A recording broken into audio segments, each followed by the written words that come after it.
నమస్తే అండి, ఎలా ఉన్నారు అందరూ? బాగున్నారా? నేనైతే బాగున్నానండి. మీ అందరికీ అమ్మవారి ఆశీస్సులు ఎల్లప్పుడూ ఉండాలని కోరుకుంటూ ఈజీగా ఉండే ఒక పరిహారం గురించి తెలుసుకోబోతున్నాం.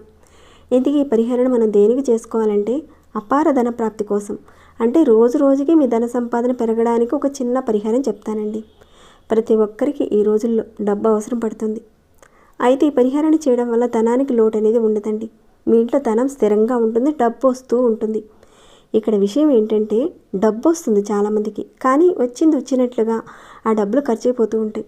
చాలామంది అడుగుతూ ఉన్నారు కదండి, డబ్బు సమస్యలు ఉన్నాయండి, ఆర్థిక సమస్యలు ఉన్నాయండి, అసలు ఇలా ఎందుకు అవుతుందో కూడా అర్థం కావట్లేదండి అని అడుగుతూ ఉంటారు. చాలామంది కూడా అడిగారు. చాలామంది 99.9% వాళ్ళు చాలా వరకు నాకు డబ్బు వస్తుందని పక్కన వాళ్ళతోనూ, బంధువులతోనూ, ఫ్రెండ్స్తోనూ చాలా గొప్పగా చెప్పుకుంటారు. అందరితోనూ షేర్ చేసుకుంటారు. ఎందుకంటే మనకు డబ్బు ఉందని చెప్పుకుంటే సమాజంలో గౌరవం పెరుగుతుందని అలా చెప్పుకుంటూ ఉంటారు.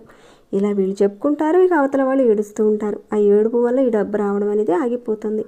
ఇక తర్వాత డబ్బులు రావడం లేదండి, డబ్బులు ఖర్చు అయిపోతున్నాయండి, అసలు ఏంటో పరిస్థితి అర్థం కావట్లేదండి అని మళ్ళీ మొదటికే వస్తారు. మీరు ఒక్కసారి మిమ్మల్ని చెక్ చేసుకోండి, మీకు అర్థమవుతుంది. మిగతా వాళ్ళతో ఎంత తక్కువ మాట్లాడితే అంత మంచిదండి. అలా మీరు మాట్లాడుతున్నారేమో ఎక్కువగా ఈ విషయాల మీద అనేది ఒక్కసారి చూసుకోండి. ఎవరైతే ఈ విధంగా మాట్లాడి అవతల వాళ్ళ ఏడుపుల వల్ల, అసూయ వల్ల మీరు తగ్గిపోవడం ఇలాంటివి జరుగుతున్నప్పుడు ఈ పరిహారాన్ని చేసుకోవడం వల్ల మీ డబ్బు నిలబడ్డమే కాకుండా అనారోగ్య సమస్యలు ఇలాంటివి ఎక్కువగా వస్తున్నా కానీ వాటికి సంబంధించి డబ్బులు ఎక్కువగా మీరు ఖర్చు పెడుతున్నా ఈ పరిహారాన్ని మీరు చేసుకోవచ్చు. ఇక అనవసరమైన ఖర్చులు కొంతమంది చేస్తూ ఉంటారు. అంటే మీరు ఒక 50,000 సంపాదిస్తున్నారు, సంపాదన ఉందంతా, కానీ 1,00,000 రూపాయలకు ఫోన్ కొంటారు. మీకు అంత అవసరం లేకపోయినా నలుగురికి చూపించుకోవడానికి, గొప్పగా కనిపించాలని ఒక ఉద్దేశంతో అప్పులు చేసి ఈఎంఐ ద్వారా కానీ ఏదో ఒక రకంగా మీరు ఫోన్ కొంటారు. తర్వాత దానికి నలుగురికి చూపించి చెప్పుకుంటారు. ఇక ఆ ఫోన్ వచ్చిన దగ్గర నుంచి మీకు మనశ్శాంతి ఉండదు.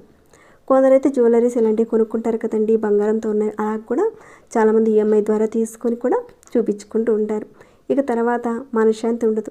ఎందుకంటే వస్తువులు కొనడం వల్ల మీకు డబ్బు ఖర్చు అయిపోతుంది.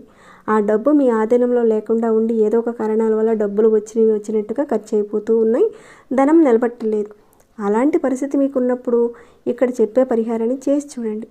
ఈ పరిహారాన్ని చేయడం వల్ల ఖర్చులు తగ్గుతాయి, డబ్బులు మీ చేతిలో నిలబడతాయి. ఇది డబ్బుని ఆకర్షింపచేస్తుందండి.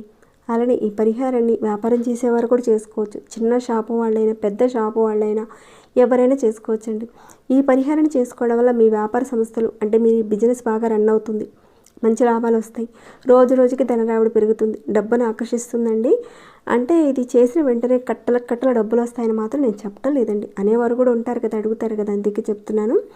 మెల్లమెల్లగా మీ మానసిక స్థితి మారుతుంది. అలానే మెల్లమెల్లగా డబ్బు రావడానికి పెరుగుతుంది, అధిక లాభాల్లోకి వెళతారు.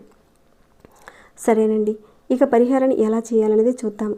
ఈ పరిహారాన్ని ఆడవారైనా మగవారైనా ఎవరైనా చేయొచ్చు, కానీ మీరు నెలసరిలో ఉన్నప్పుడు మాత్రం చేయకండి. ఇక ఈ పరిహారాన్ని ఏ రోజు నుంచి అయినా సరే మీరు మొదలు పెట్టచ్చు. పర్టికులర్గా ఈ రోజుని మీరు చేయాలి ఈ పరిహారం అనేది లేదండి. మీకు వీలైన ఒక రోజున మొదలు పెట్టండి. అంటే మీరు ఏ రోజు మొదలుపెట్టినా కానీ ఉదయం కానీ సాయంత్రం కానీ చేయాలి. మధ్యాహ్నం మాత్రం ఈ పరిహారాన్ని చేయకండి. ఏ టైంలో అనేది కూడా చెప్తానండి. మీరు తెల్లవారుజామున 4 గంటల నుంచి 8 గంటల లోపుగా చేయాలి, మధ్యాహ్నం మాత్రం చేయకండి. అలానే సాయంత్రం 4 గంటల నుంచి 8 గంటల లోపుగా చేయాలండి. మీరు ఏ రోజునైనా సరే చేసుకోవచ్చండి పరిహారాన్ని. ఇక పరిహారానికి కావాల్సినవి ఏంటో చూద్దామండి. మీరు ఒక కొబ్బరికాయ తీసుకోండి. ఆ కొబ్బరికాయకి పూర్తిగా పీచు తీసేసి ఈ విధంగా పిలక ఉన్న కొబ్బరికాయ తీసుకోండి. అలానే ఒక గ్రీన్ కలర్ క్లాత్ తీసుకోండి. ఇంకా కొన్ని చిల్లర డబ్బులు కూడా కావాలండి. అలానే పసుపు కావాలి. ఈ పరిహారానికి కావలసిన పదార్థాలు ఇవ్వండి. వీటన్నిటిని కూడా మీరు ముందుగా సిద్ధం చేసుకోండి. ఇక పరిహారాన్ని ఎలా చేయాలనేది చూసేద్దాం. ఈ పరిహారాన్ని మీరు పూజ చేసుకునే ప్రదేశంలో, మీరు ఎక్కడైతే పూజ చేసుకుంటారో అక్కడ ముందుగా ఈ గ్రీన్ కలర్ క్లాత్ ఈ విధంగా పెట్టండి. అంటే ఈ విధంగా పరచండి. పరిచిన తర్వాత అంటే ఈ కొబ్బరికాయ పట్టేంత సైజు మీరు క్లాత్ తీసుకోండి. చిన్న సైజు కాదండి, ఏమాత్రం కావాలి. తర్వాత ఈ కొబ్బరికాయని ఈ క్లాత్లో ఈ విధంగా పెట్టండి. తర్వాత కొంచెం చిల్లర డబ్బులు, అంటే 11 రూపాయలు కానీ, 21 రూపాయలు కానీ, అంటే రూపాయి కాయిన్స్ కానీ, 5 రూపీ కాయిన్స్ కానీ, 11 రూపాయలు కానీ, లేదంటే 21 రూపాయలు కానీ, అలా చిల్లర డబ్బులు పెట్టండి దాంట్లో. అయితే సమస్యల గురించి అడుగుతున్నారు కదండి. మన ఛానల్లో ఒక సమస్యకు సంబంధించిన పరిహారాలు చాలా చెప్పానండి. రెగ్యులర్గా చూసేవారికి తెలిసే ఉంటుంది. కొత్తగా వచ్చిన వారు ఎవరైనా ఉంటే ఒక్కసారి మీరు ఛానల్లోకి వెళ్ళి చూడండి. చూసి అక్కడ చెప్పే పదార్థము, సమయము అన్నీ మీకు వీలవుతుందంటే ఆ పరిహారాన్ని మీరు ఎంచుకొని ప్రయత్నం చేయండి. మీకు ఫలితాలు వచ్చిన తర్వాత తప్పకుండా నాతో షేర్ చేసుకోవడం మర్చిపోకండి. అలానే మీరు వీడియో స్కిప్ చేయకుండా పూర్తిగా చూడడానికి కాస్త అలవాటు చేసుకోండి. కాస్త ఓపికగా చూడండి. ఎందుకంటే ఇలాంటి ఉపయోగపడే వీడియోస్ని చూడడానికి చాలామందికి బోర్గా ఉంటుంది. దాంతో సరిగ్గా చూడక చివరికి డౌట్స్ రావడము, మళ్ళీ నన్ను అడగడము ఇవన్నీ కూడా నేను చూస్తున్నానండి. కాబట్టి ఇక్కడ నేను చెప్పినవి కాకుండా ఇంకేమైనా డౌట్స్ వస్తే అడగండి. అలానే ఈ వీడియో మీకు ఉపయోగపడిందా లేదా అనేది కూడా కాస్త చెప్పండి.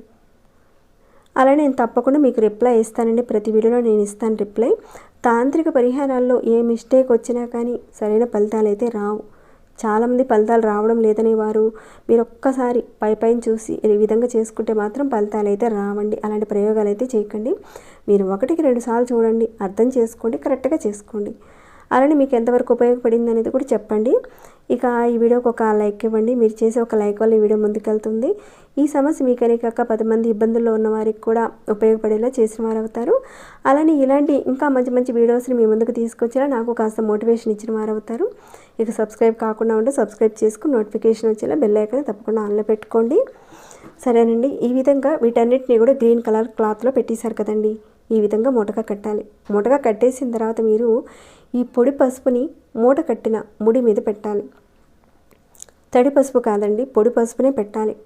తర్వాత ఈ మూటని మీ ఇష్ట దైవం ముందు కానీ మీ కుల దైవం ముందు కానీ ఆ విధంగా పెట్టేసి సాంబ్రాణి ధూపాన్ని, అంటే ఈ పరిహారాన్ని మనం ఉదయం 4 గంటల నుంచి 8 గంటల లోపుగా చేసుకోవచ్చు. లేదంటే సాయంత్రం 4 గంటలు దాటిన తర్వాత అయినా సరే చేసుకోవచ్చు అని చెప్పాను. కాబట్టి ఉదయం కానీ సాయంత్రం కానీ ఎలానో మీరు పూజ చేసుకుంటారు కాబట్టి ఆ సమయంలోనే ఈ పరిహారం చేసుకోండి. దీపారాధన చేసుకొని సాంబ్రాణి ధూపాన్ని దేవుడికి ఇచ్చి తర్వాత అక్కడ పెట్టిన ఈ కొబ్బరికాయ మూటకు కూడా సాంబ్రాణి ధూపాన్ని చూపించి ఇక ఈ మూటని మీ ఇంట్లో డబ్బులు దాచుకునే ప్రదేశంలో పెట్టండి. అంటే బీరువాలో కానీ కబోర్డ్లో కానీ పెట్టుకోండి. ఇక వ్యాపారం చేసేవాళ్ళు ఉన్నారనుకోండి, మీ గల్లా పెట్టి ఉంటుంది కదండి, గల్లా పెట్టి పక్కన ఒక చిన్న బాక్స్ అనేది పెట్టుకొని ఈ కొబ్బరికాయని పెట్టి ఉంచండి. ఎందుకంటే గల్లా పెట్టులో పట్టదు కదండి, కాబట్టి ఒక చిన్న బాక్స్లో పెట్టండి. ఈ విధంగా మీరు నెలకు ఒకసారి చేస్తే సరిపోతుంది. ఇలా ఒక నెల రోజులు అయిన తర్వాత ఆ మూటను తీసుకువెళ్ళి పారే నీటిలో వేసేయండి. ఒకవేళ అలా కుదరని పక్షంలో ఏదైనా పెద్ద చెట్లు, కొబ్బరి చెట్లు, మామిడి చెట్లు, రావి చెట్లు ఇలాంటి పెద్ద చెట్లు ఉంటాయి కదండి, ఆ పెద్ద చెట్లు మొదట్లో పెట్టేయండి. అంతేగాని మీరు మొళ్ళ చెట్లు ఉంటాయి కదండి, తుమ్మ చెట్లు, తాడి చెట్లు, ఇంకా నిద్రగన్నేరు చెట్లు ఇలాంటివి ఉంటాయి కదండి, ఈ కొబ్బరికాయ మూటను మాత్రం అక్కడ పెట్టకండి. కేవలం కాస్త పెద్ద చెట్లు ఇందాక ఏవైతే చెప్పానో వాటి దగ్గర పెట్టండి. చెట్టు మొదట్లో పెట్టేయండి. రావి చెట్టు అయినా పర్వాలేదండి, పెట్టచ్చు. ఇలా చేయడం వల్ల ఈ మూట మీకు డబ్బును ఆకర్షింపచేస్తుంది. మీకు డబ్బు రావడం అనేది రోజు రోజుకి పెరుగుతుంది. అధిక డబ్బును సంపాదిస్తారు. ఈ పరిహారంలో ఉపయోగించిన గ్రీన్ కలర్ క్లాత్ కొత్త క్లాత్నే వాడాలండి. పాత క్లాత్ అంటే ఇంట్లో ఉపయోగించిన వాటిని మాత్రం వాడకండి. ఇప్పుడు ఏవైతే సమస్యల గురించి చెప్పారో మీరందరూ కూడా చేసుకుని మీకున్న సమస్యల నుంచి మీరు బయటపడాలని మనస్ఫూర్తిగా భగవంతుని కోరుకుంటూ ఇక ఈ వీడియోని ఎంతటితో ముగిస్తున్నాను. ఇంకేమైనా డౌట్స్ ఉంటే అడగండి, రిప్లై ఇస్తాను. ఇక ఈ వీడియో మీకు ఎలా అనిపించింది, ఉపయోగపడిందా లేదా ఇలాంటి విషయాల మీద కాస్త కామెంట్ రూపంలో నాకు తెలియజేయండి. ఉపయోగపడే ఇలాంటి వీడియోస్ 10 మందికి చేరి వాళ్ళకు ఉపయోగపడేలా షేర్ అండ్ లైక్ ఇవ్వండి. సబ్స్క్రైబ్ కానివారు సబ్స్క్రైబ్ చేసుకుని ప్రతిరోజు మన ఛానల్ నుంచి వచ్చే వీడియోస్ని వాచ్ చేస్తూ ఉండండి. మరొక భక్తి వీడియోలో మళ్ళీ మిమ్మల్ని కలుసుకుంటాను. అంతవరకు సెలవు.